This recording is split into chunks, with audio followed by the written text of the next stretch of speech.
On today's episode of the I'm Fine podcast, we want to make sure to thank our sponsors. On this episode, we have two sponsors. The first one is the Horton Group.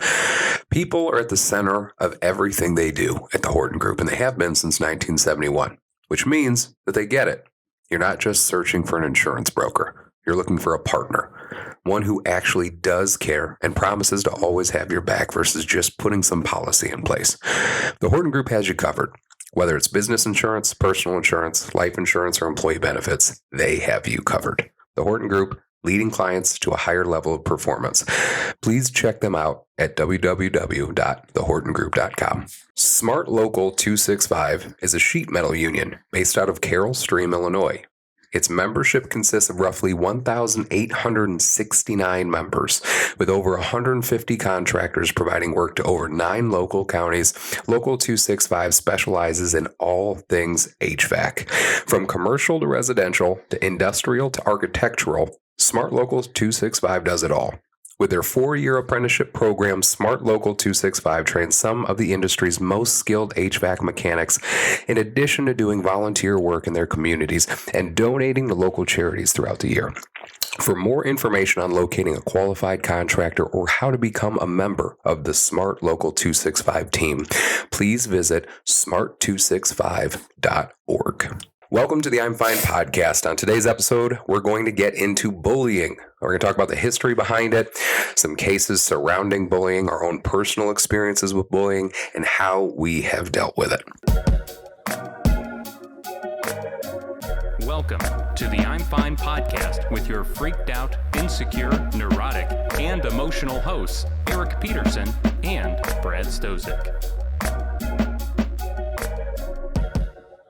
Episode 2 in the new studio. Episode 2. It's feeling good, yeah? Yeah. Feeling okay? Oh, yeah. I still hope it's sounding okay. We've been talking with Jake, our producer, and he's been really helping us out here. So if anything does not sound right, I cannot stress enough to our listeners. Let us know so we can make those changes, make those edits. But it's always good to have Melanie back in the studio. So thank you very much for being here today, Melanie. Brad, I know too, one of the things that we talked today is that today is a very special day for you, yeah? I guess you could say special. Yeah, I don't know what the right word to say is. I don't think it's, yeah. I mean, it's an important day. Yeah. It's, the year, it's been a year since my dad passed. Like 1 year today. 1 year today at 9:17 p.m. And we kind of talked about this like a little bit yesterday, but does it feel weird that it's been a fucking year now? Yeah, it does. It feels, I don't know, I find myself now, like, when I think of him, I don't cry anymore, so that's good. Just, like, laugh and think of, like, the good times and stuff, but it's still pretty tough. Do you feel like you are, like, other than that, has the grief changed at all for you in the past year? It's crazy to think it's crazy to think it's already been a year, just because I remember sitting with you in my garage the day, like, after, I think. Yeah. Remember? Yep. When you, like, came over? Yeah. And it's so crazy to me to think that it's been a year already. Yeah. Do you feel like it sucks just as much? Or, I mean, have there been any other changes for you? No, I think it's always going to suck, man. Yeah. I think it's always going to. Yeah. Not gonna, but no, it's gotten a little bit easier. Yeah, it's gotten a little bit easier, but it's still, like I said, I don't cry as much anymore. But yeah, yay, yeah, not crying as much. yeah. I think I told you guys. I don't know if I told Melanie this, but over the past week, because the day that we're recording this, it's May 24th. Mm-hmm. On Mother's Day, my dad and I left here, and we had my mom's ashes because we hadn't laid her ashes to rest yet. And we took a trip, and we went to our family's cabins in northern Wisconsin, which is my favorite place in the world. Mm-hmm. Like, after every deployment, that was the place that, like, I would go to. You know what I mean? And we were going to have a ceremony for her. So we brought her ashes up on Mother's Day. It's like a 7-hour drive. And the entire time I was going between fighting back tears or just letting myself cry about it. Because the entire time you're just thinking about the weight of what you are doing. And in my mind, I thought, like, we're going to drive up there Saturday or Sunday. We're going to have the ceremony Sunday night. And then we're just going to spend time together as a family, like my dad and I, Excuse me. But what ended up happening was we got there on Sunday, and my family, these cabins are on a big, beautiful lake in the middle of the Wisconsin Northwoods. And we have a memorial garden in the back for family members that we'd lost. And as soon as we got up there on Saturday or on Sunday, I looked at that garden and I just lost it. You know what I mean? And then, so I couldn't do anything, Sunday night. And then over the course of the time that I was there, we couldn't do it for a couple of days. First, my dad went back there and he started digging. And then I was just like, nope, fucking lost it there too. You know what I mean? And then by the third day we were up there, my dad looked at me right after lunch and he just said, Mom's getting impatient. And I was like, fuck. Okay. And so we went back there. We had a little ceremony, just him and I. My dad said a few words. I couldn't fucking talk. Yeah. I was just taking in when you take in a whole situation for what it is, it's just it's so overwhelming when it comes to the emotions and shit. You know what I'm saying? And so the ceremony was super brief. We buried the ashes there. And then my dad went out with me and we sat on the pier and we talked for fucking, I don't know, 3 hours or something, just about my mom. Mm-hmm. And then we drove home the next day. And I finally understand, I think, what closure means. Because I realized that I didn't have any closure yet. Mm-hmm. And even though we had the funeral and all that other shit, I didn't realize that I've always heard what closure meant, but I never really thought about it, I guess. And being able to have a little ceremony for my mom, it didn't make the grief, it didn't make the pain go away, but it did help me with accepting it. And I think it also helped me with being able to find more joy in our memories together and not just as much pain, which is why I feel when it comes to the grief process, it bounces around so much. Because when you hit acceptance, I feel again, before I went through any of this shit, I kind of felt we've talked about before, oh, I accept this, everything's fine now, and I'm good to go. But nope, it's you accept it, and then you're fucking back to depression, and then anger, and then denial, and all that other bullshit. And it's I finally understand, I think, what that closure piece is. And that was very, very beautiful in its own weird, surreal way. And then my dad and I have never had a super close relationship. And when I say that, I don't mean he's cold or anything like that. It's just we're two different people. And he's always been there for me, always. But my mom was the one that I would have the real conversations with. But now I realized, I'm I'm able to have a better relationship with my father now. And on the way back, we stopped at Lion and Kugel's Brewery because it's in Chippewa Falls, Wisconsin. And we both had a flight of beer before we drove back. And my dad usually doesn't get buzzed. And he got a little buzzed. And it was such a beautiful little moment because he got a little buzzed and he got a little emotional, not in a overpowering, disruptive type of way, but just in a really sincere, genuine way that I don't usually see from him. And again, you just look at the whole thing as a whole, and I'm just as far as the ceremony is concerned, that's the best fucking ceremony anybody I think could ask for. To have some of the people that you love to be able to have an experience that surrounds your passing and talking about you and things like that. Like, I think that's what I want. You know what I mean? But it was definitely a fucking heavy past week. So that's why I'm just like, I don't understand what you're going through because it's what you're going through, but I'm fucking right there with you, buddy. Yeah. You know what I mean? Yeah. But, so yeah, bullying. So smoothest transition ever. So we wanted to talk about bullying today.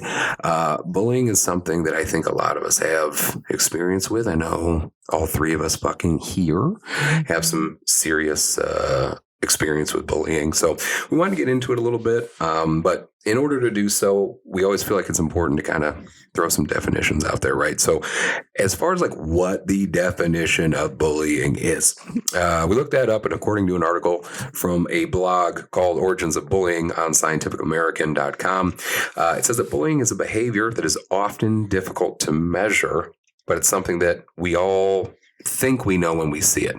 And I thought that was super important because, especially, again, from like the military perspective, it's like, when is it bullying? When is it hazing? Right. When is it love?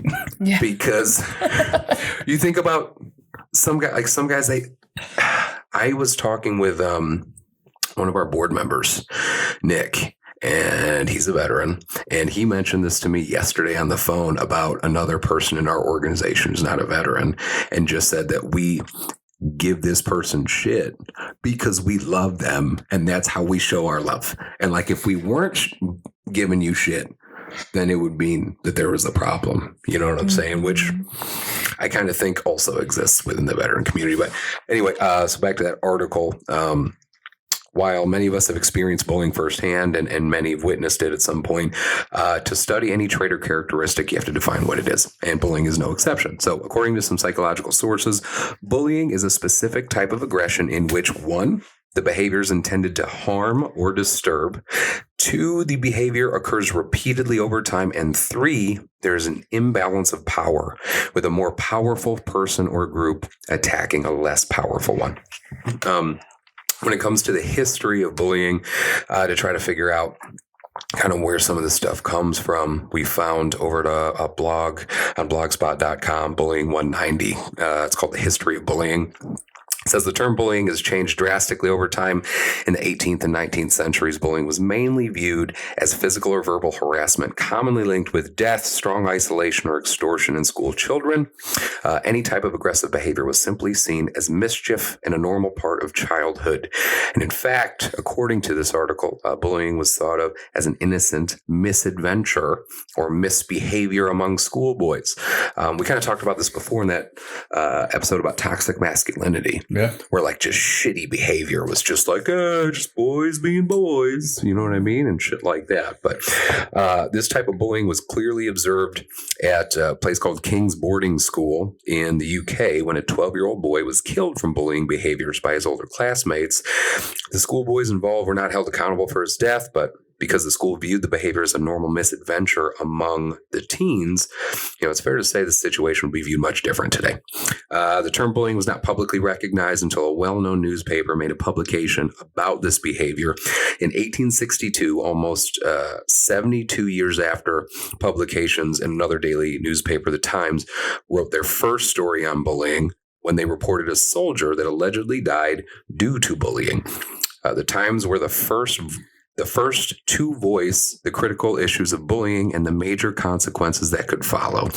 The writer especially highlighted how the soldier underwent systematic bullying in the army and was treated as an object of constant vexations and attacks. This story may have been shocking to many people because society then did not view the behaviors that caused this death to be harmful. In that time, bullying was accepted by many as normal behavior. However, as bullying became more prevalent, it began to draw more attention from researchers who wanted to know more about this phenomenon. So, yeah, I mean, again, it's like we've talked about it before. The military kind of leads the charge for so many things, and it's funny that one of the early stories was about bullying came from the fucking military. You know what I mean? Like, shocker. Army, of course. Fucking yep. Yes. Not surprised whatsoever. But as far as like getting into the nuts and bolts and the statistics of everything, Melanie, I know you found a lot about that, right? Yes, a lot. And a lot of it is pre-warning. A lot of it's kind of hard to take in. So pacer.org have the most like up-to-date statistics with all of their bullying stuff. So I'm just going to go through some of the more important ones that really stuck out. So 1 out of every 5 student reports being bullied. So we're at about 20%. And there's reason to believe that the number is a little bit higher because certain, interpretations of what bullying consists of, and then also kind of that pullback on even reporting because of fear of repercussions for reporting. So this part was really interesting to me. A higher percentage of male than of female students report being physically bullied, whereas a higher percentage of female than of male students reported being subjects of rumors and being excluded from activities on purpose. So more of like the emotional side. Yeah. Let's see here. What else really stood out? Okay, so they talk about some of the examples of bullying. So being made fun of, called names, insulted, being the subject of rumors, being pushed, shoved, tripped, spit on, being excluded from activities on purpose. Let's see. And this really stuck out to me right here. They talk about where the bullying is happening. This was really interesting. So bullied students reported that bullying occurred in the following places. Number 1 at 43%, the hallway or stairwell at the school. 43%. Hallway or stairwell at school, which would make sense because it's like it's out of view from the teachers and shit, right? Populated area. Right. Yep. 42%. So right underneath that was inside the classroom. So right there inside the classroom. Yeah. Next in at 27% was the cafeteria. 22% was outside, but still on the school grounds. And then 15% reported, via text or online. And then after that, 8% were school bus. So those are the primary places where the bullying's happening as it relates to students in school. Let's see. And then the last thing that really stuck out were the reasons being reported for bullying. And so most people self-reported physical appearance, such as race, ethnicity, gender, disability, religion, sexual orientation, hair, clothes, things of that nature were kind of the main reasons that.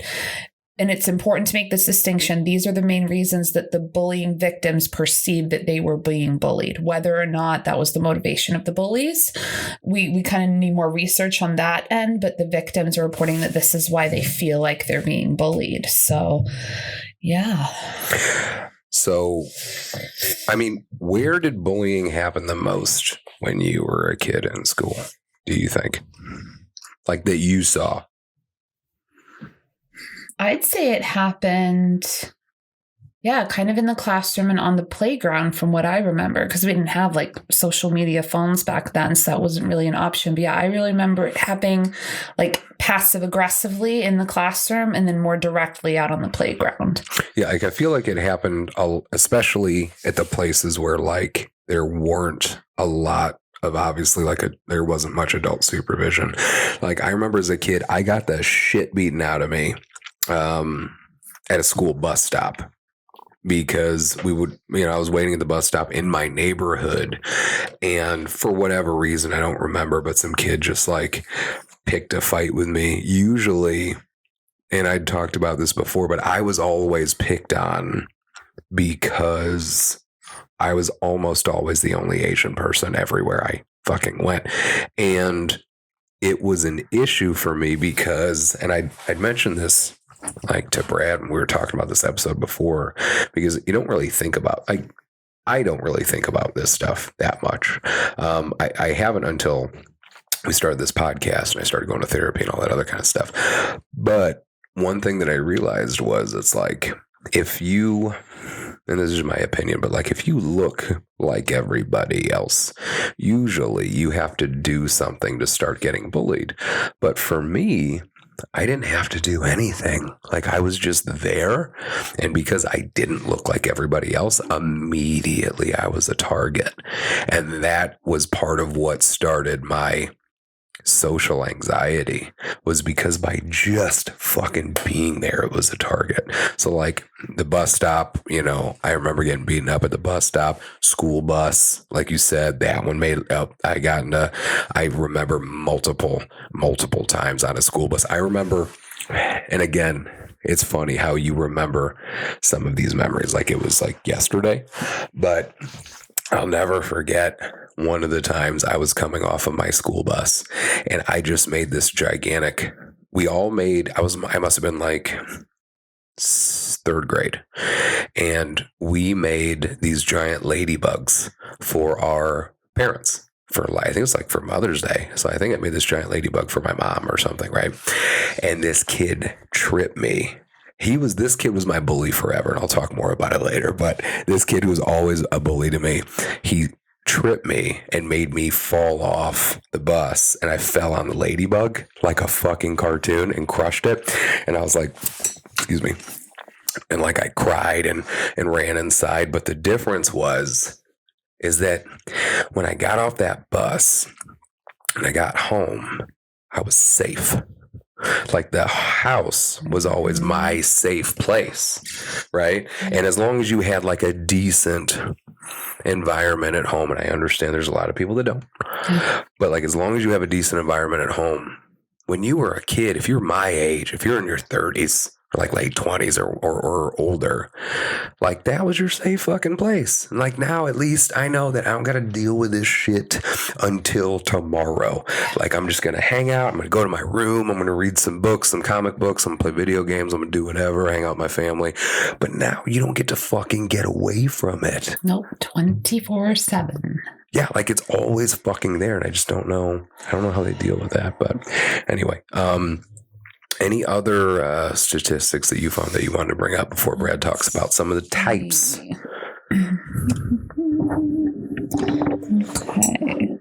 So bullied students indicated that bullying is negatively affecting how they feel about themselves, their relationships that they establish, their schoolwork, and their overall physical and mental health. So it's important too to recognize that they're recognizing how it's affecting them and they're able to speak up and say how that's happening.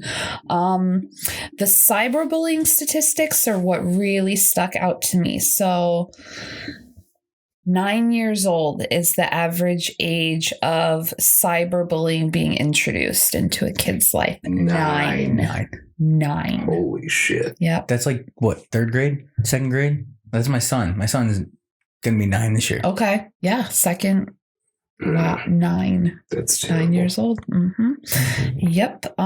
So with the cyberbullying, they're obviously reporting that it's happening mainly through social media or gaming apps. So gaming apps. Oh my God. Yep. 100%. Yes. I understand. Little kids are the worst on the gaming apps, though. Like on like Xbox, dude. It's out of control. And they list them here. So YouTube, Minecraft, Roblox, Google Classroom, Fortnite, TikTok, YouTube for kids, Snapchat, Facebook Messenger for kids, Instagram, Discord, Facebook, and Twitch. Kids are dicks. Sometimes it needs to be said. Yep. Yeah. I mean, myself included. Like, I remember all the time, too. How many times would you be playing, did either of you guys ever play Call of Duty? Did I ever play Call of Duty? Yes. Dude, I would throw down on Call of Duty. And without fail, you're always some 9-year-old kid is just talking mad shit. And a lot of the times they're saying things that are super, super inappropriate where I'm just like, dude, what the fuck? Yep. Like it's just some fucking kid on there. You know what I mean? So and there's no filter, which again comes back down to what we talked about before, which is like, we weren't ready. Nope. To be able to talk to everybody. It's like the Tower of fucking Babel. Like we weren't ready to be able to have so much open communication with everybody because that means everybody gets a soapbox. And the good thing about that is that everybody gets a soapbox. But the bad thing is that everybody gets a fucking soapbox to say whatever they want to say. You know what I mean? But I think even, and then you have the overprotective parents that don't let their kids do. And I think that causes more bullying as well. Because you're the kid that's not on social media or like, you know what I'm saying? I don't know. Like, I don't let my kid, like, my son does not need a cell phone and does not need, you know what I'm saying? He's 8. I wonder what, Like, for what? I wonder what like a young age, like what the age of kids getting a cell phone is now. Statistics show that they're being introduced as early between 7 and 9 years old. And what's really interesting to me is the reasoning that's being given is parents are afraid because of school shootings and things of that nature. So they feel like they have to have 24 access to their child, which I understand being in our American culture. But at the same time, that is a generational reflection of those parents' anxiety manifesting onto their children.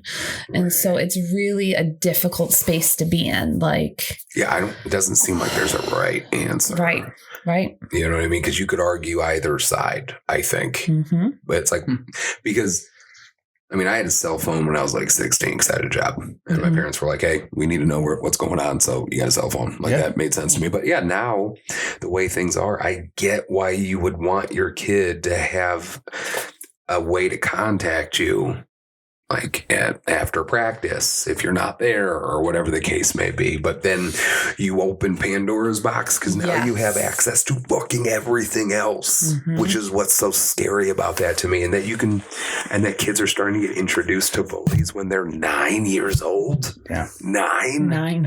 Like, I mean, I guess like I dealt with that.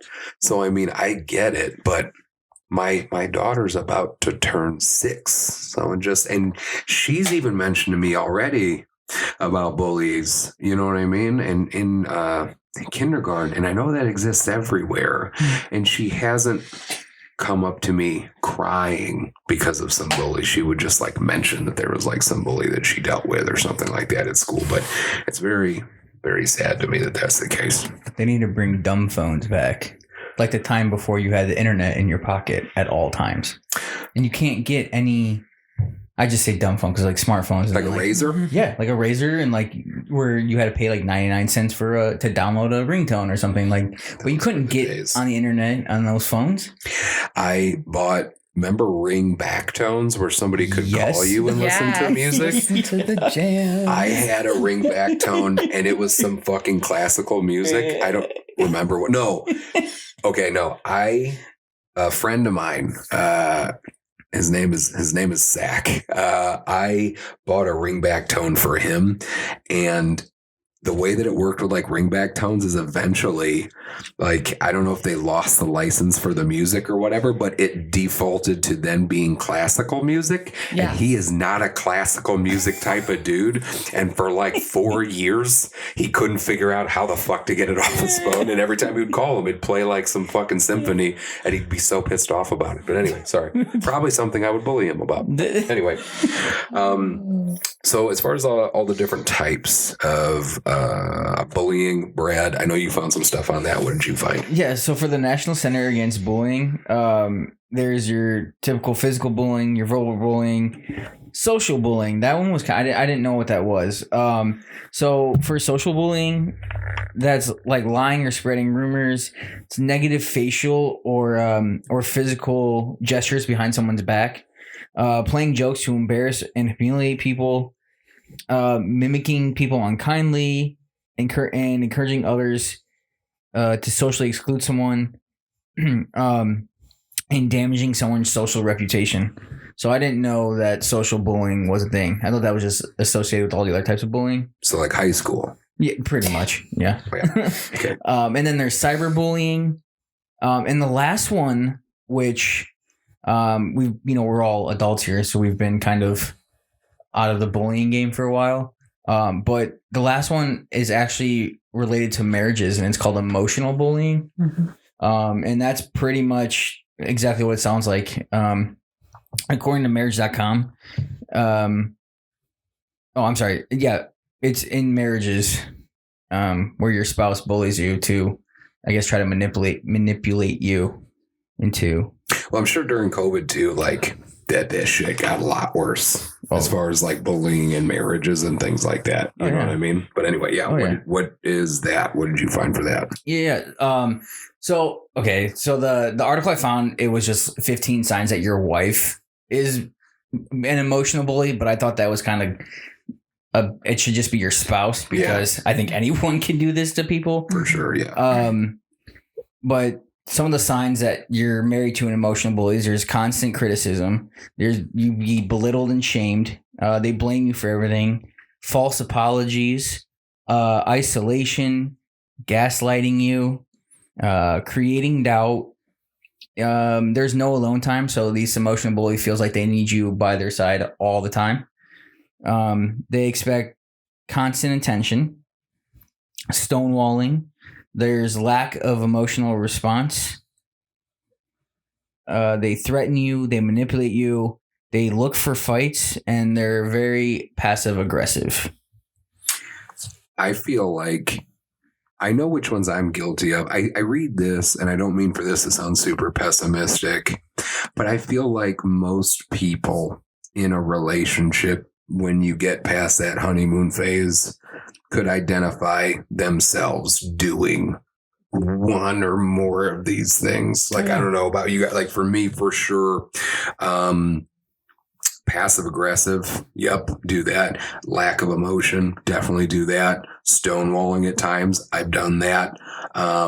There's a few things in here that, and probably false apologies. There's been times where I've probably made like a false apology too. You know what I mean? Can you see yourself in any of these? Either one of you guys see yourselves in any of those traits? Yeah. Yeah. I have manipulative tendencies, not like malicious things, but if I went like, I don't know, if I want to go get Dairy Queen or something, I'll definitely try to manipulate. Like, and it's not like, I'm not like malicious about it or anything, but I mean, you're a human being and you're having a bad day, and then all of a sudden you find yourself taking it out on your partner in one way, shape, or form. Again, like being passive aggressive and cold and stuff. I mean, I could definitely see myself doing that. But Yep. What else did you find?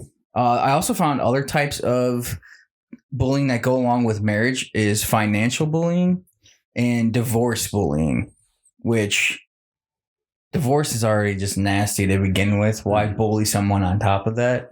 But the things that come along with that, according to MT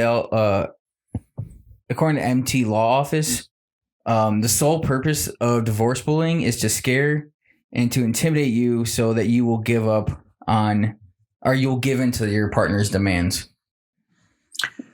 I mean, I could see why somebody would bully in a divorce situation because of how emotionally charged everything is, and because you're both losing on something, whether it's the relationship, whether it's the house, whether it's the kids, whether it's whatever. But like, I think about the veterans that I deal with that are in a significant crisis, and a lot of them are going through a divorce.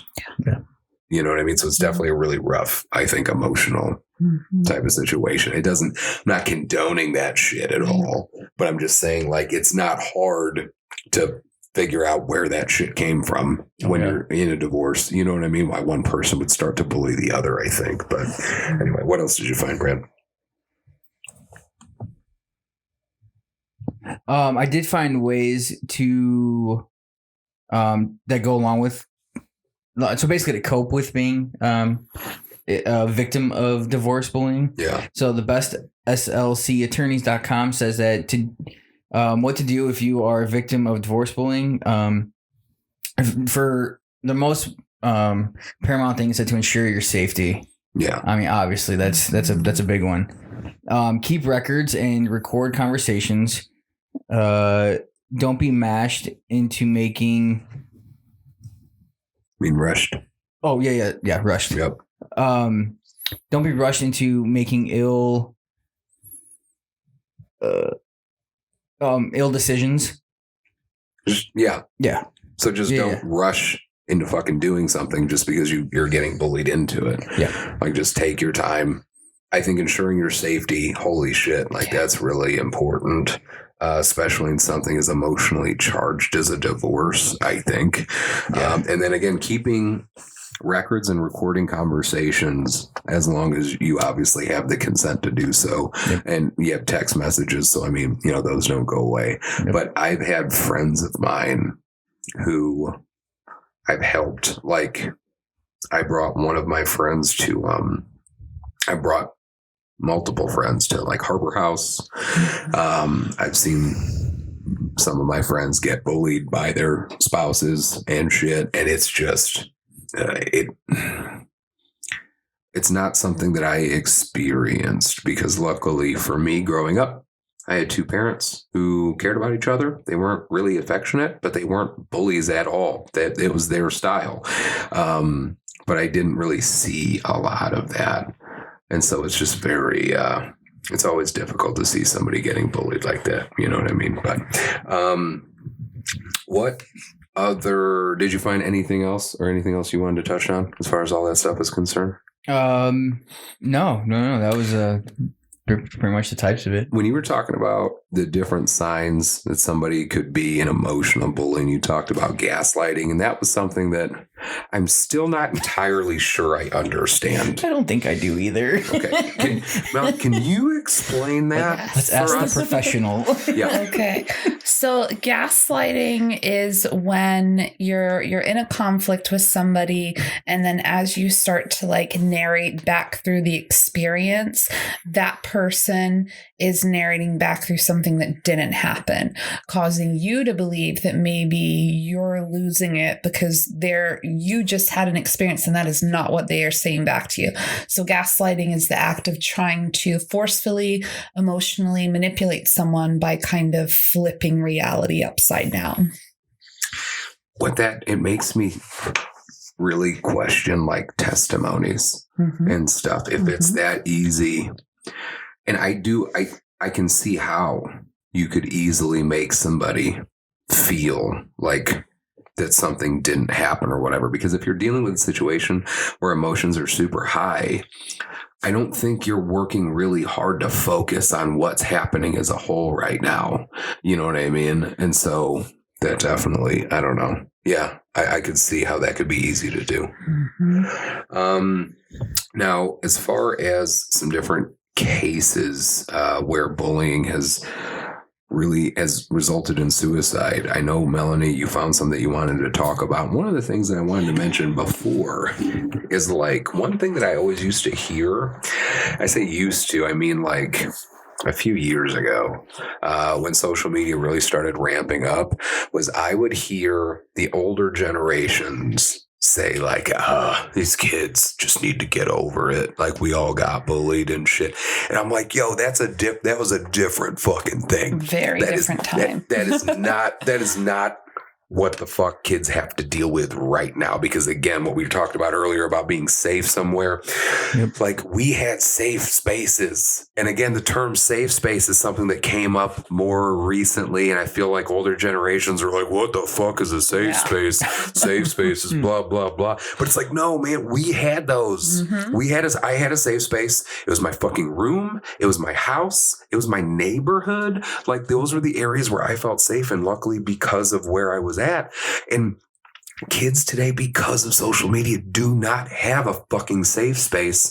And so it seems like it required us to define it because we always had one before. We didn't have any issues with this shit until now because they're just constantly being bullied. Not only are they constantly being bullied, but it's like I felt like when I was a kid, and like I said, and we'll get into it a little bit when we start sharing personal stories, like I was fucking bullied a lot. But the next day or a week later, if it was an incident that happened, usually people moved on. And with people's memory, you would forget shit. But now social media constantly reminds you. And people can just take some bullshit and keep fucking with you about it. Like until until somebody wants to stop. And they just put it on social media, which means somebody that's just having a shitty day could just jump on the fuck you bandwagon, and that they don't even know you. Like, look at cancel culture and things like that. And they're just going to project their own bullshit to bully you and add on top of it. And it's just like, what the fuck? Like, where does it stop? There's no checks and balances, it doesn't seem like, until somebody unfortunately makes the decision to fucking kill themselves because they're just done. They're just done with it. You know what I mean? So what were some of the cases that you found, Melanie? Sure. So these were all within the last 10 years, and these were all within the U.S. So we have Adriana Kush, 14, was jumped in a hallway at school. Video was taken, spreaded like wildfire in social media. Could not escape it.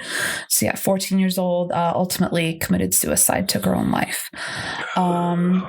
Tiara Perkins, 13, was bullied for hair, clothes, and just being quiet. Like, she was the quiet kid. She just kind of was more introverted. 13 years old, ended up taking her life. Jamel Myers, 9, came out as gay, and the school peers found out about it and just completely tormented him. Before his 10th birthday, he also ended up committing suicide. 9. Yep. Terry Badger, 13, bullied, for clothes, appearance. What was interesting about this case is Terry took his life when his mom ran to the gas station, and just before he did it, he recorded a video and he called out all of the bullies and how they had been tormenting him. So that was his final act. This one is really, really tough. Vera Aputo, 14 years old, made fun of in school, tormented for years. In 2020, committed suicide, and 4 months later, her mom also committed suicide as a result of losing her daughter. So 2 people were the victims of that. So yeah, so tough. Like, can you imagine? Like, 4 months later. I also feel like there's a flip side to this. Not a flip side, but like, unfortunately, the suicide people do that. But there's also like the mass shootings because of bullying. You know what I mean? Like, they're not taking their own lives, but I'm going to take everybody else's life. Yep. Well, especially when they know that if they don't feel like they have any other way to get their point across. Yeah. If you're ready to end it, then what's going to stop you in that's terrifying. In creating the pain that you feel, or trying to make sure that somebody else feels the pain that you feel. And it's fucking scary. Yeah. And I feel like, again, you see all the school shootings on the rise, and I think that's an amalgamation of things, from glorifying the shooters to just minimizing. Minimizing. I did it. Good thing we have Melanie. I did it. For That's real. A word. Minimizing bullying. Yeah. And again, it's like, you want to chalk it up and just say like, oh, you just need to be tough. It's like, motherfucker, like, you don't understand what's happening here, because we're going to keep pushing these kids, and they don't have any outlet. They don't have any safe space. They can't go hang out at the mall because the mall doesn't either exist, or it has no loitering signs everywhere. Like, there's nowhere for them to go. They can't talk to anybody. And as a generation above them, what are we doing? We're telling them to fucking suck it up, and we just hope that shit's going to work out. Like, you know what I mean? Yeah. It's just a ridiculous way to handle it. So, I mean, what do you see from your side of things? The kids that are able to deal with it and they get through it, what are they doing? How are they doing it? They have such resilience and support. So like, those are the kids that go home to the loving homes. Those are the kids that they have the peers that they connect with. So they just have so much support that they're surrounded by that stuff. It's a lot harder for it to get to them. Yeah, that would make sense. But do you get, okay, so you guys having experiences with being bullied yourselves, were you guys bullied as kids, as adults, both, neither? What? Both, I'd say, for me. Really? When Like, what was it like for you being bullied as a kid? What happened? So I was born with a genetic eye stigmatism. So I had a really bad lazy eye when I was a little kid. I'm talking like 95-degree rotation. Like it was really bad. And so it required 2 surgeries when I was younger. I had to wear an eye patch, all that stuff. Kids are mean, you know, pirate eye, crooked eye, lazy eye. So that was all happening. And then I believe I had the surgery. I got it corrected. And then we moved to the United States from England, and we moved to the deep South. And I was the new kid with the accent. And boy, oh boy, did they lay into me. Like, the way I talked was funny. The way I dressed was funny. It was not a good experience. And so then that translated into like my main source of bullying when I was, I'd say elementary, middle school was like being left out. Like I would purposely like invitations passed in front of my face left out, and like you'd have to hear about it, or like they'd all gather on the playground and you'd be kind of left out. And then when I hit middle school, it transitioned into something that I feel like we don't talk enough about, which was friendship bullying. So like I had someone who I thought was my best friend. They tormented me more than anybody. So they would introduce me to people, and they gave me an awful nickname, which rotated around the school. I was like the punching bag in every social situation. So I had, you know, the cool kids ignoring me, but then my friend was also subjecting me to pain and bullying. So it was just not a fun experience at all. Can I step in really quick? When you talk about friendship bullying, I never even fucking thought about that, but that's for sure a thing. And I think the most common example that I think most people would know about if you watch the show is Parks and Rec. Have you seen Parks and Recreation? I'm not. Oh my God. You ever watch Parks and Rec? No, actually. Jesus. Last episode of the F.I.N.E podcast. Thanks everybody for tuning in. So on Parks and Rec, there's a dude named Jerry Gergich, and he is the most sweetest, lovable guy in the fucking office. And the entire, like, it's a funny show that's set up like The Office if you haven't seen it before. But they fuck with this dude relentlessly all the time, right? And it's a joke because it's a funny show. And the joke really is that despite being fucked with, so Jerry is in his like late 50s, early 60s, despite being fucked with, in the episodes that follow, you find out that his wife is like the most gorgeous woman. I forget. She was a model before, like a very well-known model. And he has a beautiful family and a beautiful home. And he's such a great person. And then you kind of get it in a way where it's like, he doesn't give a fuck about anybody bullying him because he has a great life kind of thing. But they always make fun of Jerry like every episode. And again, it's a funny show. It's done in a way that's funny. You know that it's not sad in relation to the show because he has such an amazing family and all this other shit. But there was an episode where the whole premise of the episode was Jerry gets a job somewhere else, or he retired or something. And then the office needed to find a new Jerry because Jerry was the punching bag of the office. And when he left, it threw off the whole fucking vibe of the office, where now people were like taking shit out on each other, and they were like, why are we doing this now? And we're like, oh fuck, because we don't have Jerry. And so the whole episode was about trying to get Jerry to come back because they missed him because he was the fucking punching bag of the office. And like, it's a funny premise, but I also I thought about it, and I could see that in groups of friends that I've been in, where there was one person that was the punching bag, more or less. And so friendship bullying, I just never really thought about it, I guess, until you just fucking brought it up. You know what I mean? But that makes sense too. And it's like, so from friendship bullying, do you mean like your friend is faking it? Or do you think your friend genuinely cares about you and is your friend, but because of whatever else is going on with them, they don't know how to show it. Mhm. Or maybe it's both. I don't know. You know what I mean? So looking back now, I can tell that their home life was not wonderful. Yeah. Not that that's an excuse. Right. But I think that's probably where a lot of it came from. Like, they were the youngest of 3 siblings and were tormented at home. They didn't have anyone to pass that on to. That's who I became.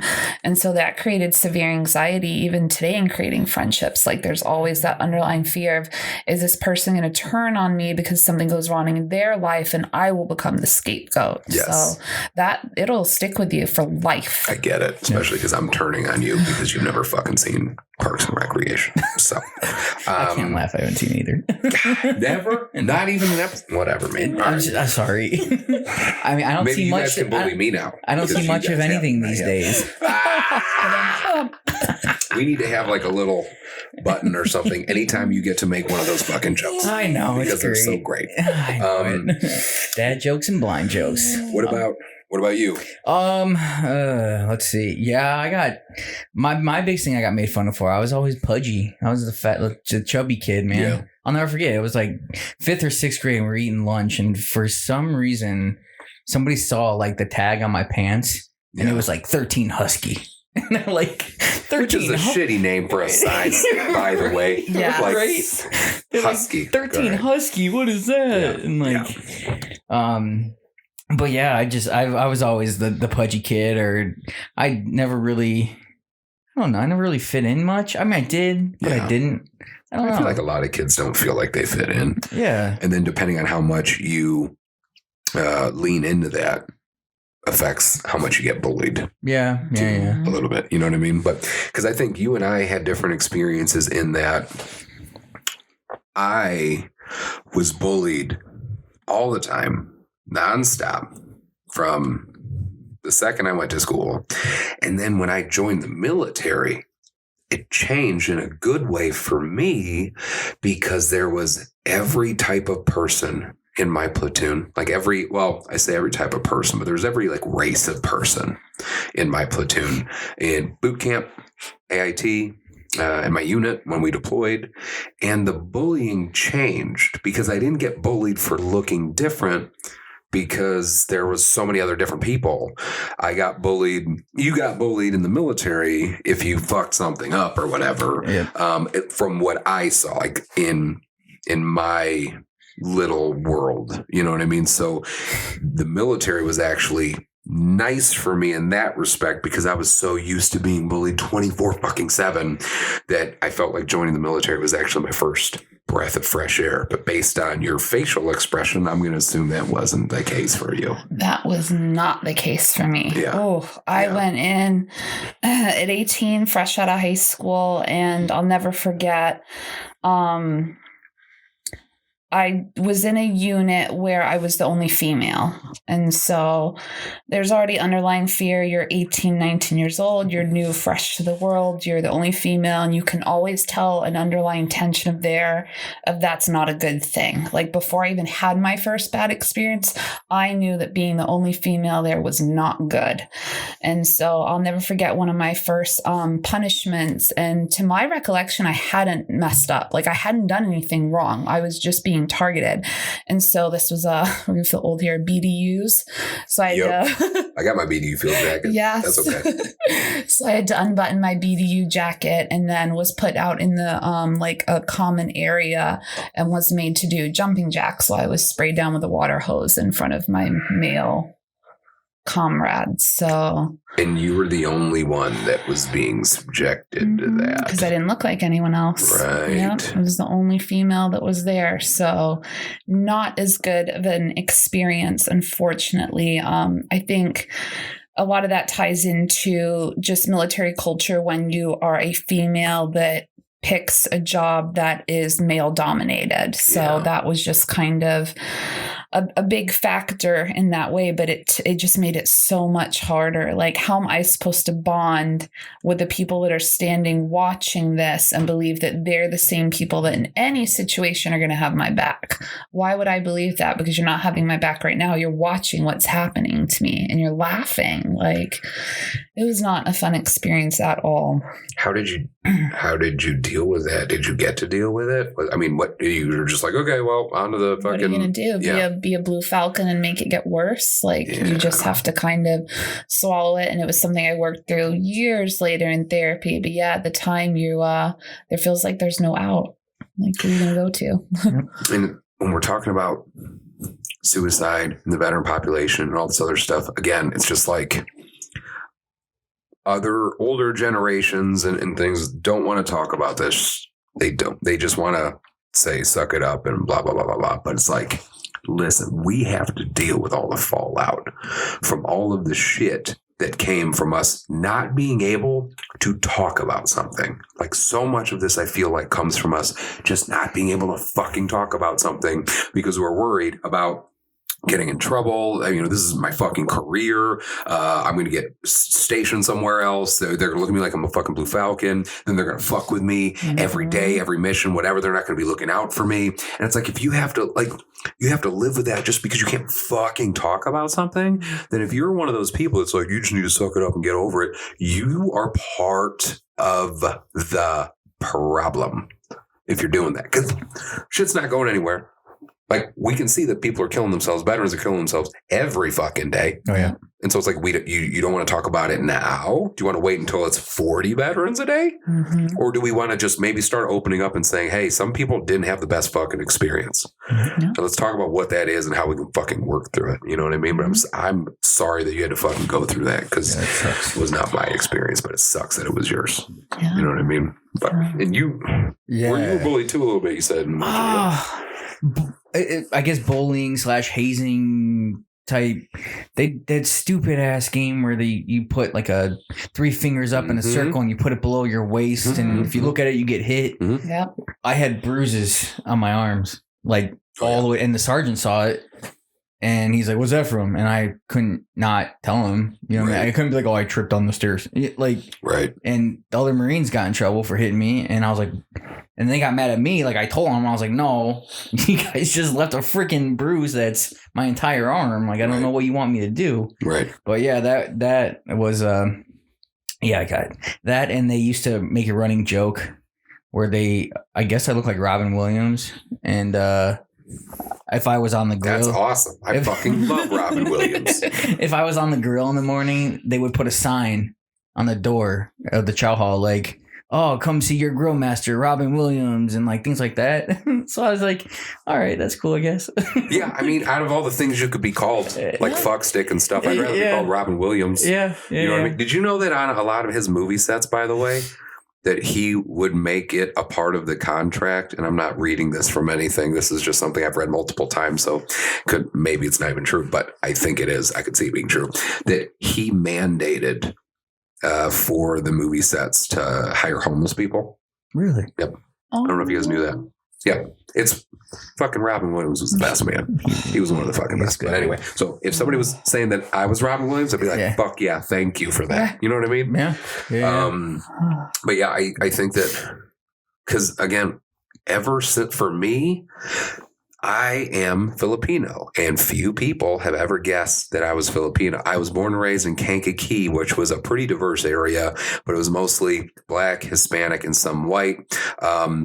Again, for the sake of equality, something that's truly beautiful is that the Black people and the white people bullied me equally, which was really nice, because I felt like you could agree on something and it was torturing me, which was fine. The only people that accepted me was the Mexican population. Like, they accepted me, and mostly it was because they thought that I was Mexican. So like, a lot of the times they would speak Spanish to me, and they'd be like, you know, they would say stuff to me, and I'm like, no say. Like, I don't speak Spanish. Like, you don't speak Spanish? I'm like, nope. Like, a lot of the times people would never guess that I was Filipino, because a lot of Filipinos are like 4 feet tall.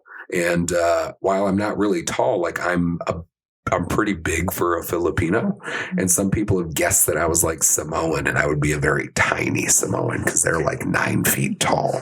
But like, I went to Kankakee, which was diverse, and then I moved to Herscher, to Limestone, went to Herscher, which was like what I've called this, and now it's a super old dated reference, but fucking whatever, a reverse Save the Last Dance situation. So the movie Save the Last Dance was about Julia Stiles, okay? And remember, she was brought up in like this like all white neighborhood, all white school, and then she goes to the ghetto, and then she like saves them with dance, or what she learns how to dance.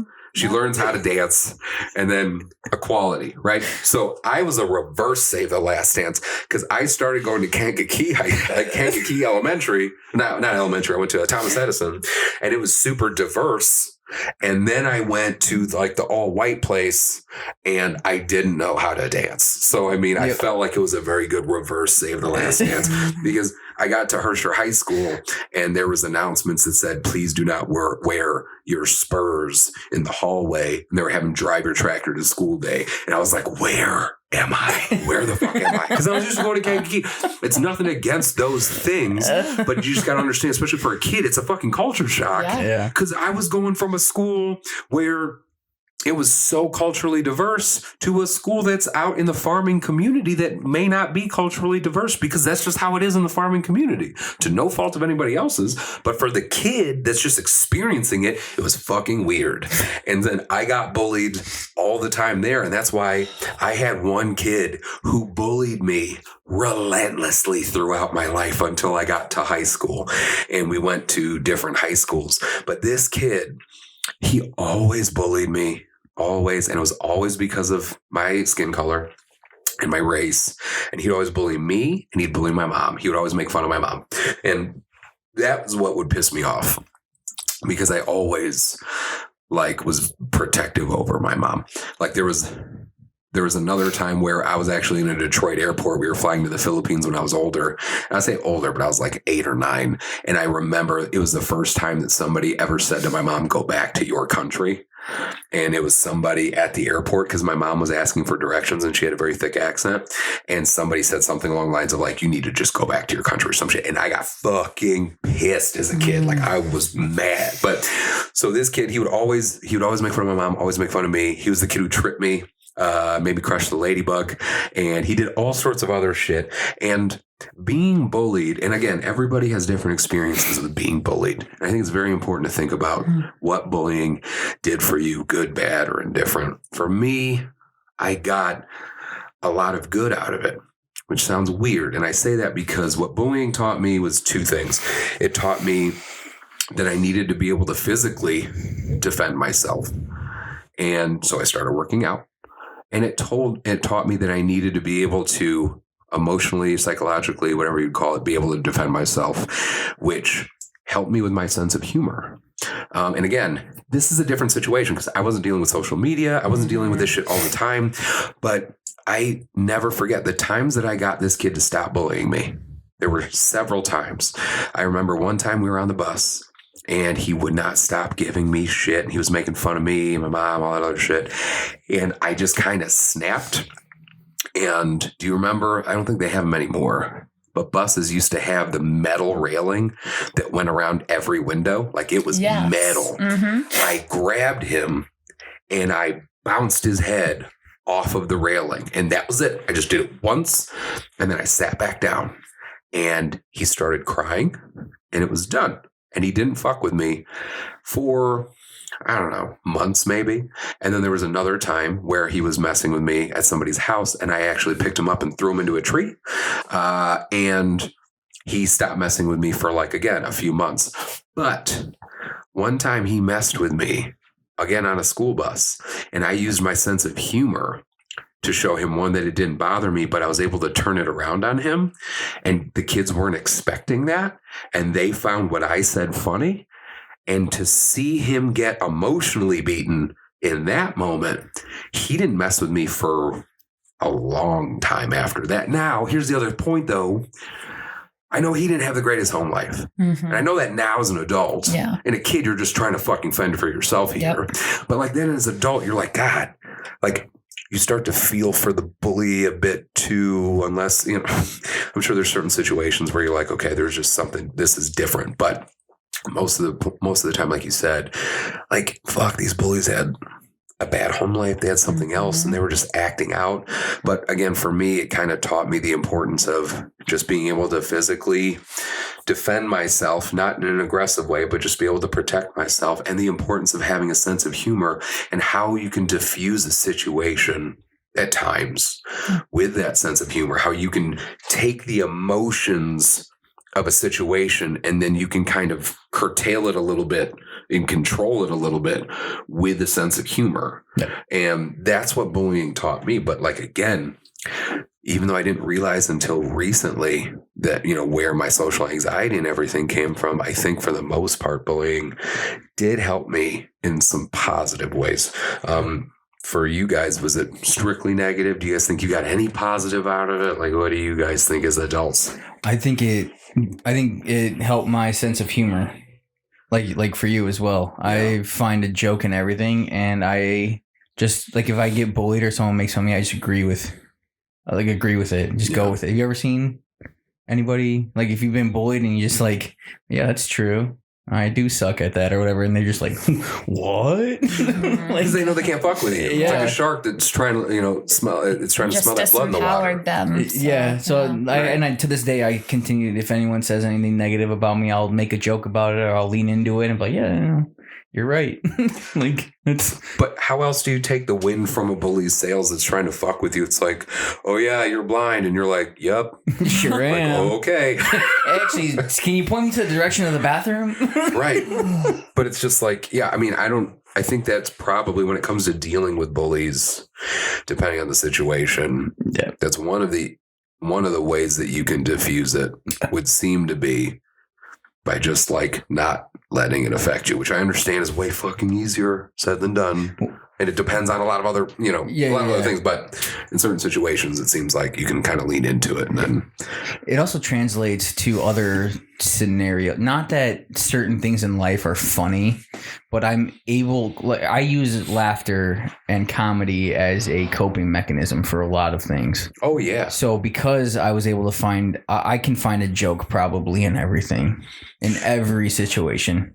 I think that's really important from a survival perspective. Like after my mom died, like within a week, well, first off, one of the things that I did to help myself with like days following my mom's passing was I would watch Norm Macdonald bits. Because Norm Macdonald is one of the comedians that can make me laugh no matter what, which is a fucking gift. Rest in peace. But like he's got bits where he was on Conan and a couple other ones that like no matter what, they always make me laugh. And so like I remember the days following her death, I was watching those a lot. There's another comedian, Patrice O'Neill. He also passed away a long time ago. There's a couple of them that no matter what, they could always make me laugh. And I remember like I would go to that and just knowing that I had the ability to still fucking laugh helped me. And then I remember like my dog,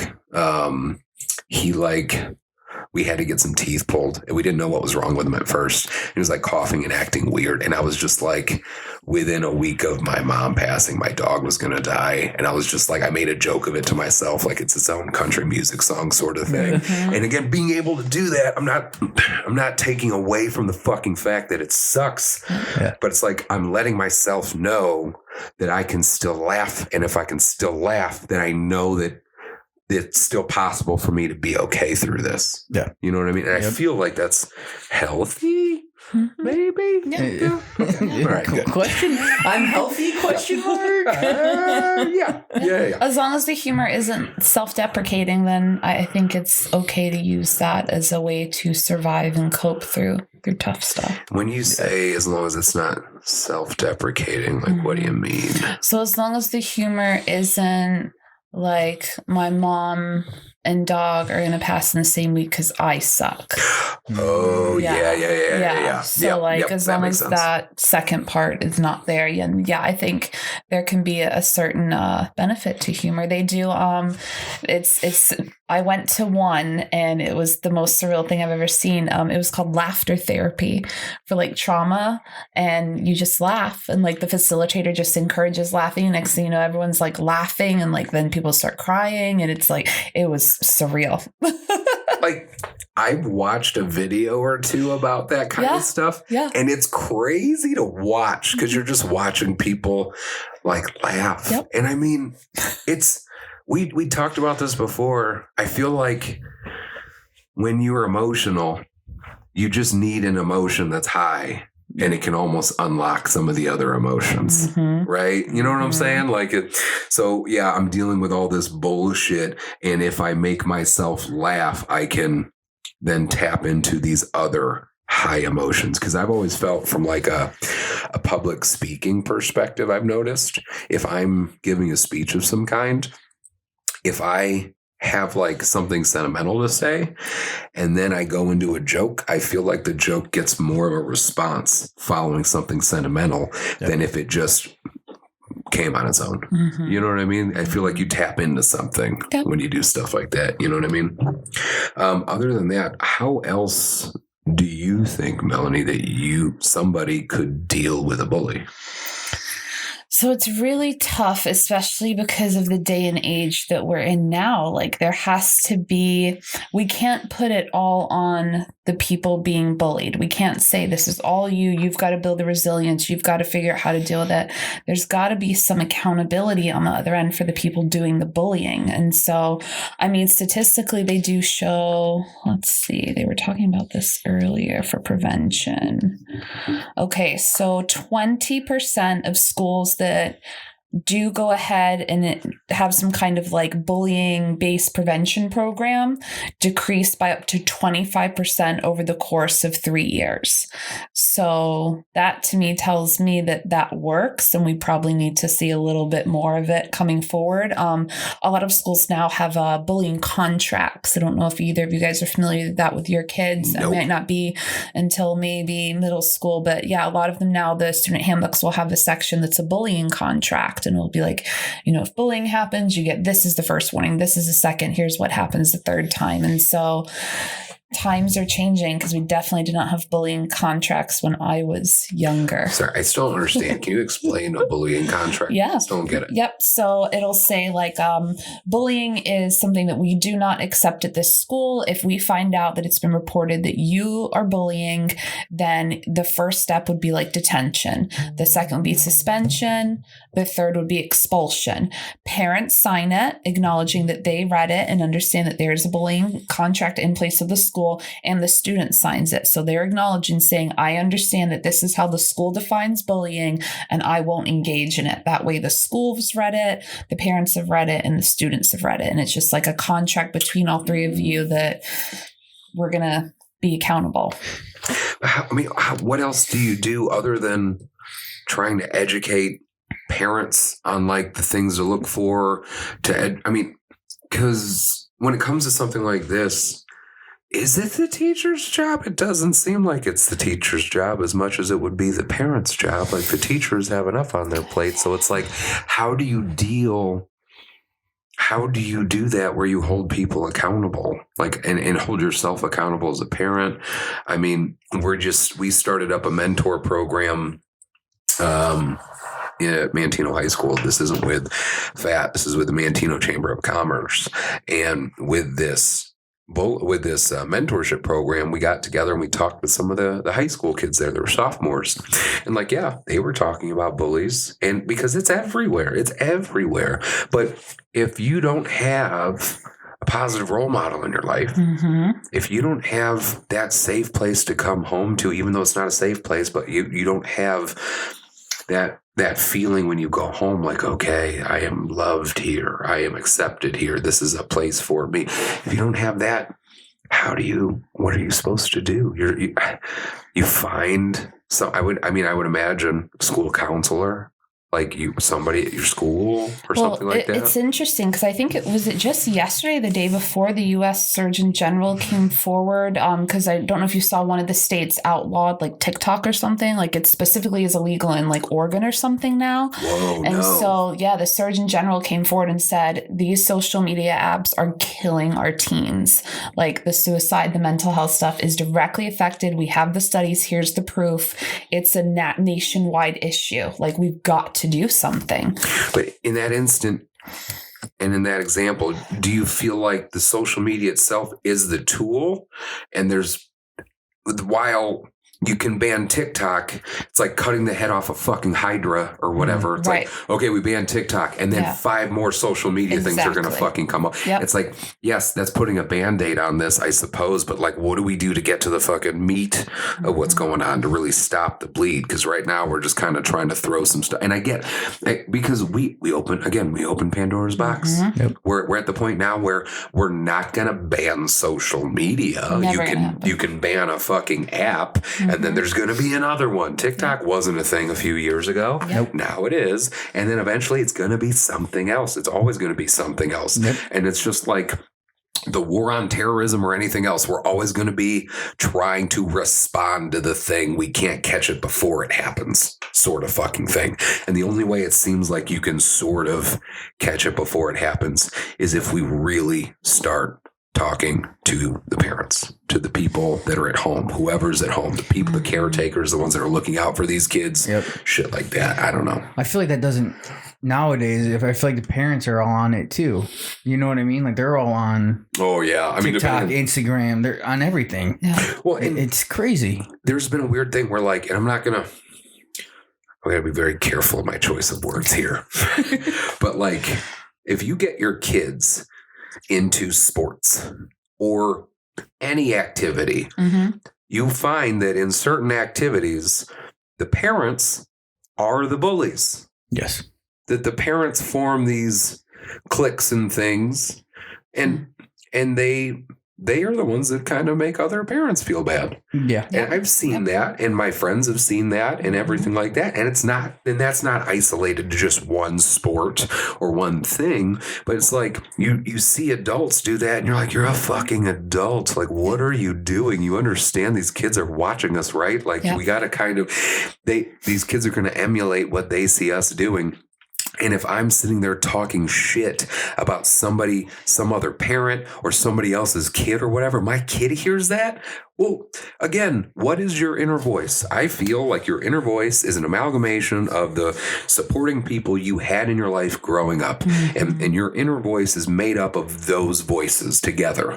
You know what I mean? That are shaping you and telling you what it is your conscience is, what it is you feel. And if you're hearing that shit all the time, you're going to turn into a fucking bully yourself, right? You bring up an excellent point. I was literally just at a training last month, and something we hear a lot about in a lot of spaces where accountability lacks is learned behavior. And we hear that a lot with bullying. It's learned behavior. It's learned behavior.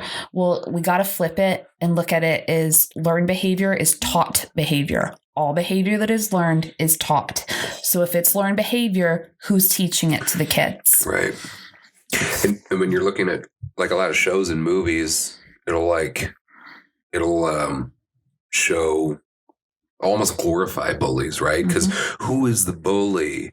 Like sometimes it's a kid who you can tell comes from a pretty bad home life or whatever, but usually it's like the popular kid who's like who is attractive or whatever for, you know, and all that, it has everything going for them, and they also get to be the bully, so you're almost like glorifying it in a certain way. I kind of feel like you just described the plot of Mean Girls.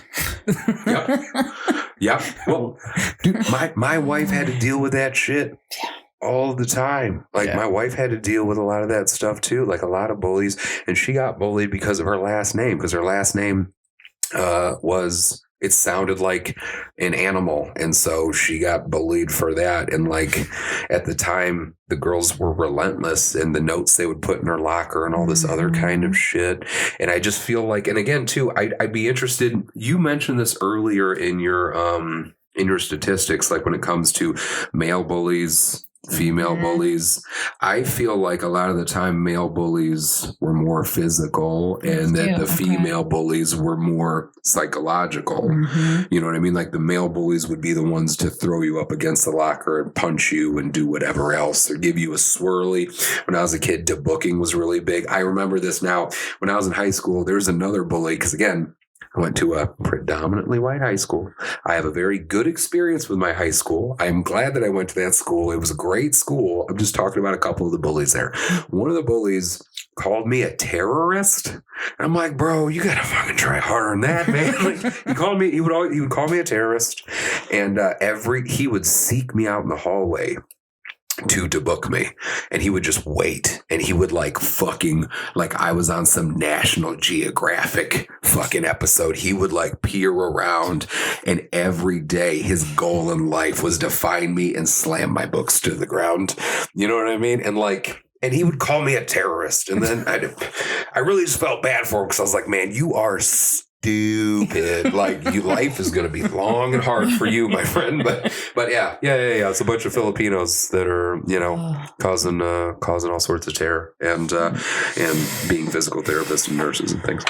So yeah, I definitely felt like the males were more physically bullying. So I did just want to touch on one more thing because we were talking about accountability. And I mentioned this to Brad earlier, Eric, when you weren't here. And this headline, probably out of everything I read, this one disturbed me the most. I'll be very upfront. So this is the headline of the article. Okay.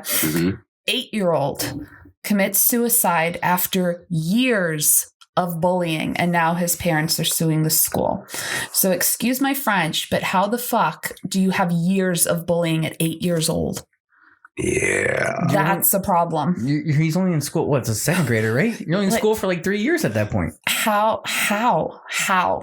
And the article goes on to say that a video was published of this 8-year-old getting jumped in the bathroom and laying there unconscious. And then an adult came in later. And so ultimately he committed suicide before his 9th birthday. God. After years, 8-year-old years of torment. You almost can't wrap your mind around it. Like I said, I don't know how else it can be handled other than the parents, the people that are at home, whoever's in that kid's life, whoever that kid comes home to at the end of the school day, has to be the one driving that change. You can't expect the teachers to drive that change. You can't expect, and this is said in all, with the utmost respect, you cannot expect a therapist that's seeing you once a week, once every other week, whatever. Like, yes, all of that stuff's going to help, but you need whoever the hell is with you all the time, or whenever you're at home. They're the ones that need to make sure that they are encouraging you to have that positive inner voice. I feel like. I think there's too much disconnect between a lot of parents and kids today, because a lot of the parents are on their phones, or I mean, I'm sure you guys have seen it too, where you go out to dinner and the parents are on their phones and the kids are on a tablet. It's like, you're at dinner, talk to each other, interact, ask about their day. And I think I think technology has just completely isolated everybody, and I think technology is the source of bullying. I mean, I think I take that back. There would still be bullying if there wasn't technology, right? But I think it definitely amplifies it for sure. Yeah, I mean, think about the difference when we were younger. Like, someone would have to draw like an ugly picture of you on a piece of paper, fold it up, hand it to someone. It would take forever to get around the school. Now, someone yawns, someone takes a picture, superimposes a penis in the mouth, airdrops it to the whole school. Your reputation's done by lunchtime. Could you imagine? Like, I don't know how these kids are doing it. Can you imagine what we would have all dealt with if it was because of social media? Like, how much harder high school would have been. Like, you think about how hard high school was for you, all fucking ready, and then now adding all that shit to it. Like my godson, he went to I won't say where, but he went to a high school in our area, and he told me a story about a girl who sent a nude picture to her boyfriend at the time, and then they broke up, and then he airdropped it to like all of these kids in the fucking high school, and she had to go to a different school. Like, holy fuck, man. Like, what? Like, to be able to overcome something like that. Like, we didn't have, I don't remember anything like that happening when I was in high school. Nothing like that. I mean, I remember there was one kid that pooped his pants, and he got made fun of for a little bit because of that. But even still, like, people kind of forgot about that shit and didn't really care after a while. So I mean, it didn't follow them around, I feel like, as much as all that social media stuff. Like, you can't shake that stuff. And again, it doesn't matter. Like what Melanie just said. Somebody could just make a fucking picture and you're done. Yep. You know what I mean? And now you have to deal with that. And then you're dealing with that plus being a high school student, plus this fucking COVID shit. Like, oh my God, you probably already have enough anxiety as it is going back to school for the first time after trying to teach yourself for a year or two or whatever the hell it was. Yep. And now you're dealing with all that shit. Like, it is so hard. I could not imagine how hard it is to be a teenager right now. No, I don't. You know what I mean? Nothing. It takes a whole nother level of strength. And one of the coolest things that I saw in that mentorship program was when I was talking to they were sophomores, how many of them, and Melanie, you were at that too. Yeah, it was so fun. So you step in if I'm wrong here. So many of them cared about mental health. Yes. So many of them cared about like all this other like stuff where I'm just like, okay, you know what? We like to give younger generations a lot of shit, but I'm hearing some things that make me very thankful that you guys are going to be taken over eventually, because you're having these conversations at an earlier age. We didn't talk about that shit. We didn't, because the adults over us told us to not talk about it. Yep. But now you're seeing the younger generations are starting to ask questions, and they're getting frustrated about things that they see problems with, and so they're talking about it. And it's great. It's good that they're fucking talking about it, because that lets me know that there is some hope, because they're willing to have those conversations. And like, I remember we had like 3 kids with us at our table, at our little collection of tables. And I asked them like, well, what should we do next time for this mentorship program? They're like, well, we'd really like to get involved and help the community. I'm like, you're fucking sophomores. Like, what? Like, what happened? I want a pizza party and I want to just like do nothing. Like, they said stuff like that where I was like, very mature responses. That's so awesome. Yeah. And that they're so self-aware about mental health at their age. Oh my God, that's amazing. I feel like you have a leg up because you're aware of it right now. And you're giving the demon a name. And if you can give it a fucking name, then that's the first step in taking control of it, right? So I thought it was very cool, but I was very happy about that. But other than that, the only other thing I thought we wanted to touch on, Brad, was you found some stuff. I'm going to let you pull it up. Well, I talk about it, about how to deal with, and you brought this up to me, and I thought it was a really interesting concept, because it was something that I think if we're going to talk about bullies, it needs to be discussed. What do you do if you're the bully? Yeah. So meanttobehappy.com. Yep. And they had 3 points to, this was geared towards the marriage bullying, but I think it fits for any type of bully, really. They gave us 3 tips to cope with you being an emotional bully. So you can accept the whirlwind and roll with the punches. So I guess that's easier said than done, but I mean, try your best to just roll with it. Care more about the person than the win. And take it one step at a time. Yeah, because I mean, I don't know about you guys, but I can think of moments in life where I've either been a bully or I've been a part of it. Oh, 100%. Yep. You know what I mean? Like, and I wasn't necessarily the one causing all the pain or whatever, but like I knew what was going on and egging it on or something. And it's like, some of the things that you said, so accept the whirlwind. And I try to unpack what I think that means. I'm just like, accept the situation for what it is. If it's chaotic, even though you see this moment where you could tear somebody down, it's like taking that second to say to yourself, like, why do I need to do that? You know what I mean? Like, okay, this person's going through some stuff. I'm going through some stuff, and I need a win in my head or whatever. So maybe I think I need to belittle somebody to feel better about myself. But is that going to make me feel better about myself? Probably fucking not. No. Yep. So it's like, I feel like that's what accept the whirlwind means. And then, care more about the person than the win. That's a life lesson. Yeah. That's a fucking life lesson, I think, right? Yeah. Like, absolutely. instead of just, I think everybody's guilty of this.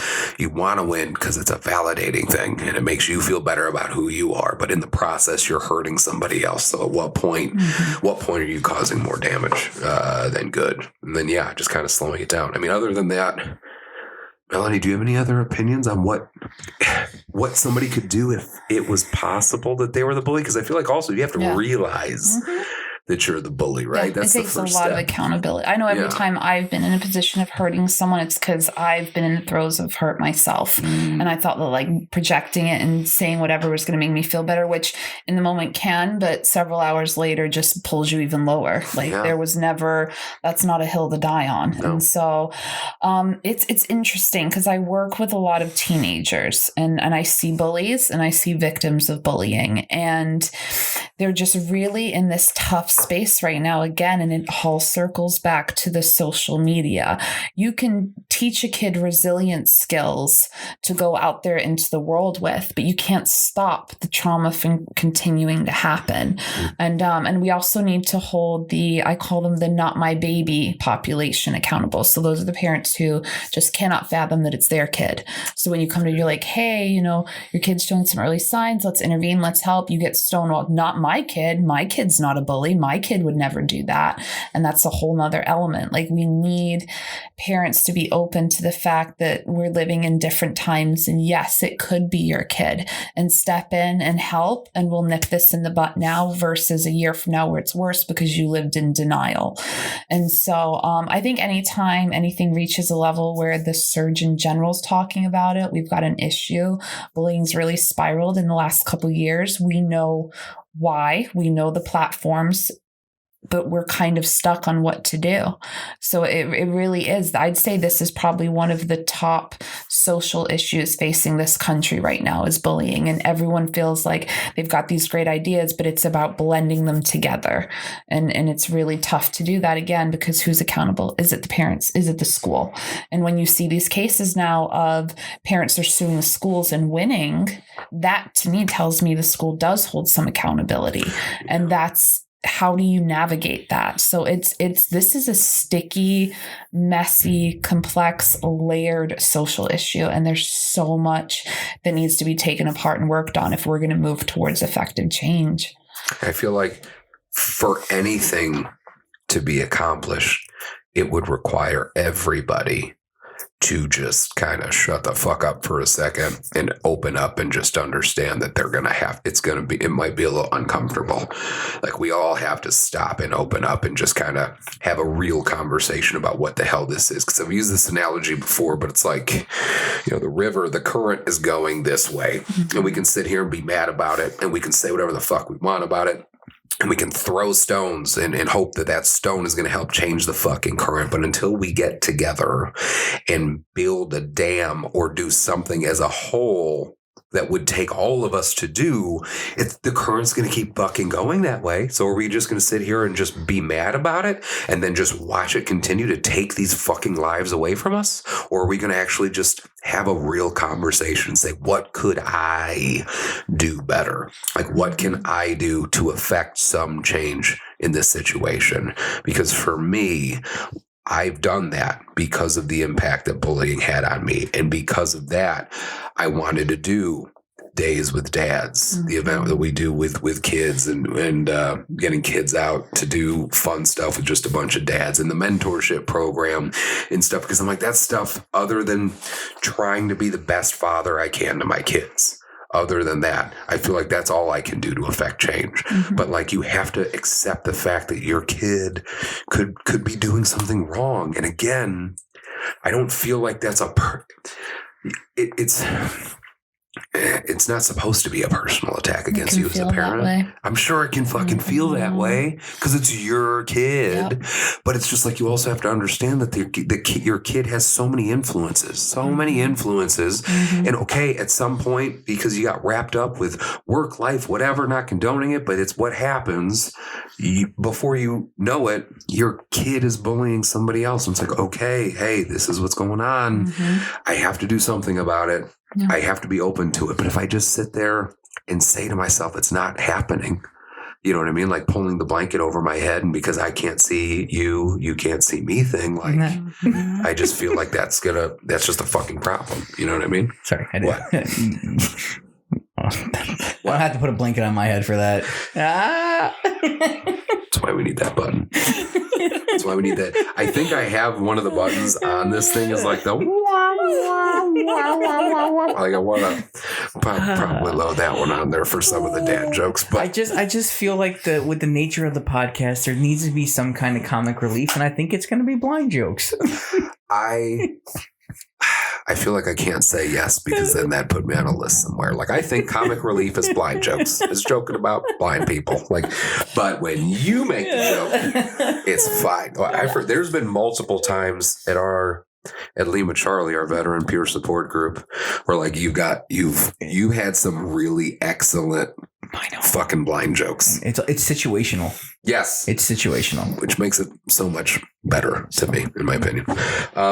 Other than that, do you guys have any other stories about bullies? Anything else you wanted to share? Anything like that? I got one other one that I can think of that I totally forgot to mention. No, I have just one. I had a nickname for a while. I was Bloody Nose Brad for quite some time. I didn't know from my first kiss. I didn't know you were supposed to turn your head. Yep. And bam. And she got a bloody nose. I got a, yeah. Oh, no. Oh yeah. Oh, yeah. How old were you? Yeah, probably. What? Like 17. Oh, I'm just it's like, how old are you? Yep. I'm just kidding. I think I was like 24. And we got married. No, I think it was like sixth grade, maybe. Fifth, sixth grade, something like that. So yeah, that's rough. My first roommate when I moved out, I had two roommates when I first moved out of my house and my parents' house. I was like 18 years old and I was in the military. I was National Guard. So our deployment, I didn't deploy until I was 20. So before I deployed, I worked at Best Buy and I roomed with two of the employees that I worked with, and one of which was gay. And I don't give a shit. We were good friends, right? And loved dude to death. I haven't talked to him in a long time. He moved away from here, but super good dude. And I remember that we had this neighbor who lived in the attic of the detached garage of his aunt and uncle. And this dude, I'll use his first name was Dwight, and Dwight owned one pair of cutoff jean shorts, no shirt. I don't think he owned any shirts. He owned a hat. I think he owned a pair of boots and an acoustic guitar, and he lived in the attic of a detached garage. Okay, and he would come over sometimes, and he would vent. Like he was always drunk. He was probably in his 40s or 50s at the time. And he would come over and vent about gays and minorities to me, my roommate who's gay, our other roommate who's a fucking Native American. And we would just be sitting there. We're like, yep, fuck them. And like even my roommate who was gay, he would jump in on it too. And he's like, I hate those guys. Like he would say shit like that too. And it was so fucking funny to me because we're just sitting around and he thinks he's acting like a bully right now. And we're just, again, sense of humor. We're just like laughing about it. We're just like, yeah, fucking, I hate those minorities, man, taking our fucking jobs and marrying our white women and all that shit. But again, it's just, sense of humor was everything. And in that instance, the reason why it was okay for us was because there was more of us than there was of him. Mm-hmm. We didn't feel like there was 3 of us and 1 of him, and he would come over and he would be drunk and he would sit there and make these jokes. And it was just a source of entertainment for us. So it didn't bother us at all. You know what I mean? So it's like sometimes, again, it's just how important it is to have a good sense of humor, I think. Absolutely. But, other than that, do you guys have anything else that you wanted to add, Melanie? So actually kind of cool. A couple weeks ago, I got to take the power back with one of my middle school bullies. Yeah. So he sent me a Facebook request. And I sat there and I sat back for, I'd say, a solid 20 minutes and like processed and let everything come back. And man, I can't tell you how hitting no was like a shift. Like, I took the power back. You want to be my friend? Like, get bent. Like, hell no. Yeah. Like, that felt kind of cool. It makes sense. Yeah, because it's like it's almost some sort of closure in a way. You know what I mean? Full circle. Here we are all these years later, and you want to be my friend? Like, no. Have you, No. other than that, have you ever come across like one of your high school bullies other than that? No. I have that one kid that I told you about that used to bully me all the time. And I've seen him, I've run into him a few times, and it's been weird because you can just feel that he knows. You know what I mean? Which, again, that he caused you to break the ladybug. He knows. he remembers all. The vibe. I just got that vibe that he knows that he was a bully, and it's almost like maybe he regrets it, maybe not. But he's not. He doesn't still seem like a bully. Like when I've seen him recently, he seems okay. He seems fine. He seems like he's got a job and a family and all these other things. But it definitely seemed like there was a little bit of like shame. You know what I mean? And again, that's what makes me think like, I understand you get bullied and you hate that person that's bullying you, but what's that person dealing with too? Yeah. You know what I mean? Yep. Anyway, so before we wrap up, Brad, you got anything else, buddy? No, that's it, man. The last thing I wanted to say, again, I really want to thank our sponsors for today's episode, the Horton Group and Smart Local 265. Thank you so much for sponsoring this episode. Also, just understand that we are coming very, very close to our festival, Heroes, Hogs, and Hot Rods. Festival will bring awareness to veterans' needs. It's going to be on June 10th in Manteno, Illinois from noon to 11 p.m. We're going to have a car show, strongman competition, barbecue competition, craft vendors, beer tent, live music, a mental health and veteran resource fair. We're going to be unveiling our trailer. That's going to be out there for Troops on Trails. We just filled it up. We now have mountain bikes, kayaks, a Blackstone grill, some fishing equipment. I'm really excited for both Troops on Trails and Veiled Valor to start doing some more cool shit when it comes to getting veterans out to doing things. So please, if you are around on June 10th, come check out our festival at the Square in Manteno, Heroes, Hogs, and Hot Rods. You can also get information on that on our website. But until next time, don't be a fucking bully, and we will talk to you soon.